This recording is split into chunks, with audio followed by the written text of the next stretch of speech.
అందరికీ నమస్కారం అండి. ముఖ్యంగా అప్పటి నుంచి చాలామంది మాట్లాడుతున్నారు. నేను చాలా జూనియర్ మీ అందరితో పోల్చుకుంటే. కానీ ఒక 2 ముక్కల్లో చెప్తాను. నిజం చెప్పడమే అసలైన జర్నలిజం.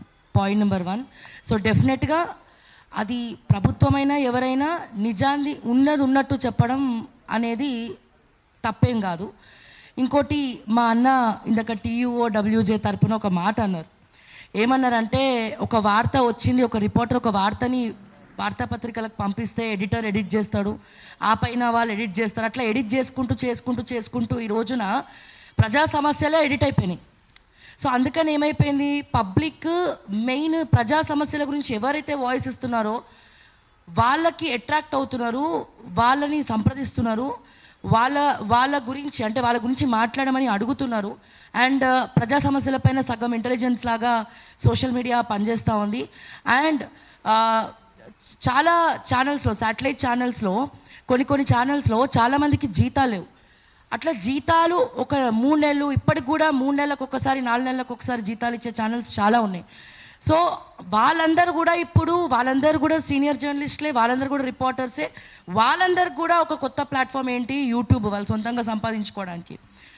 అండ్ ఒకటే చెప్తా ఉన్నాను, అందరం లైక్ నియంత్రణ అని మాట్లాడుతున్నాం. మేమంటే బూతులు మాట్లాడకుండా సైలెంట్గా ఉంటాం. కానీ ప్రజల ఆవేదనను, ప్రజలు ఏమాత్రం ప్రజా సమస్యల మీద వాళ్ళకు పోలీస్ స్టేషన్కి పోతే న్యాయం జరుగుతలేదు. ఎందుకంటే చాలా కేసెస్ చూస్తున్నాం, పోలీస్ స్టేషన్కి పోతే న్యాయం జరగట్లే. అధికారులకు చెప్దామంటే వాళ్ళు వింటలేరు, ఆఫీసులలో ఎవరు ఉంటలేరు, ఎవరిని ఎవరు కలుస్తలేరు. వాళ్ళు ఎవరికి చెప్పుకోవాలి, దొరికిన మా మైకుల దగ్గర ఇష్టం వచ్చినట్టు తిట్టి వాళ్ళ ఆవేదన, ఆవేశం, ఉక్రోషం అంతా కూడా ఆ మైకుల మీద, కెమెరాల ముందర చూపిస్తున్నారు. ఎందుకంటే అట్లనన్నా ప్రభుత్వం చూస్తుందేమో అని చెప్పి. అండ్ ఇక్కడ యూట్యూబ్కి ఒక చట్టం చేయాలని చెప్పి చాలామంది మాట్లాడుతూ ఉన్నారు. అసలు యూట్యూబ్కి చట్టం చేయాల్సిన అవసరం లేదు. యూట్యూబే ఒక చట్టం ఇచ్చింది, యూట్యూబే ఒక గైడ్లైన్స్ ఇచ్చింది. అది ఫాలో అవ్వకపోతే 3 ఛాన్సులు యూట్యూబ్ మనకి మెయిల్ చేస్తుంది.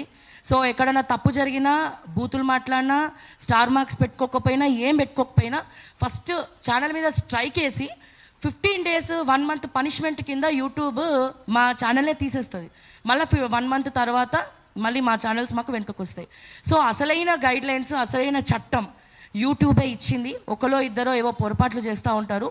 అయితే ఏదైనా ఒకటి వచ్చేటప్పుడు అక్కడ వాళ్ళు పల్స్ మీడియా వాళ్ళు చేస్తున్న మిస్టేక్ ఒకటే, దానికి ఏంటి అంటే బీప్స్ వేయకుండా దాన్ని ప్లే చేయడం తప్ప, అంతకుమించి వాళ్ళు చేసిన తప్పేం లేదు. అది అరెస్ట్ చేయాల్సినటువంటి తప్పేమి కాదు. నిజంగా అలా అరెస్ట్ చేయాలంటే చాలా కేసులు ఉన్నాయి, చాలామంది పోలీస్ స్టేషన్ చుట్టూ తిరుగుతూ ఉన్నారు. నిజంగా పోలీసులు అంత యాక్టివ్గా ఉంటే ఫస్ట్ ఆ తుప్పు పట్టినటువంటి కేసులను చూడాలి అని చెప్పి నేనైతే మనస్ఫూర్తిగా కోరుకుంటున్నా.